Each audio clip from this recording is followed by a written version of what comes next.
ఈ నెల 19న నెల్లూరు జిల్లాలో సీఎం చంద్రబాబు పర్యటించనున్నారు. తుమ్మలపెంటలో మత్స్యకారులతో ముఖాముఖి కార్యక్రమం ఉంటుంది.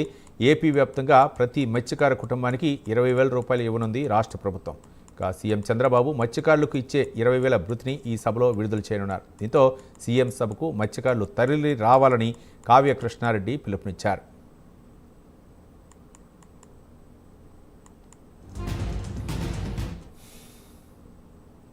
ఈ నెల 19వ తేదీ అభివృద్ధి ప్రదాత రాష్ట్ర ముఖ్యమంత్రి వర్యులు శ్రీ నారా చంద్రబాబు నాయుడు గారు కావలి నియోజకవర్గంలోని తుమ్మలపెంట గ్రామానికి మత్స్యకారుల యొక్క జీవిత విజయాలకి నాంది పలికే విధంగా, మత్స్యకారు జీవితాల్లో వెలుగులు నింపే విధంగా, మత్స్యకారులను ఆనందింపజేసే విధంగా, వారి సమస్యల పరిష్కార దిశగా వారి సమస్యలన్నిటి తెలుసుకుని వాటికి ఒక మంచి దశ చూపే విధంగా ముఖ్యమంత్రి వర్యులు వస్తున్నటువంటి పరిస్థితుల్లో 2 నెలల పాటు సముద్ర నిషేధం ఉన్న కారణాన మత్స్యకారులందరికీ కూడా వారి వారి అకౌంట్లో 20,000 రూపాయలు ఇచ్చేందుకు ముఖ్యమంత్రి గారు మన తుమ్మలపెంట గ్రామానికి రావటం కూడా ఈ సందర్భంగా తెలియజేస్తూ అందరూ తరలి రావాలని, కావలి నియోజకవర్గంలో ఉన్నటువంటి బీజేపీ, జనసేన, తెలుగుదేశం కార్యకర్తలు, నాయకులు అందరూ కూడా ఇక్కడికి విచ్చేయాలని, మత్స్యకారులకు అండగా ఉందామని ఈ సందర్భంగా తెలియజేస్తూ ఉన్నా.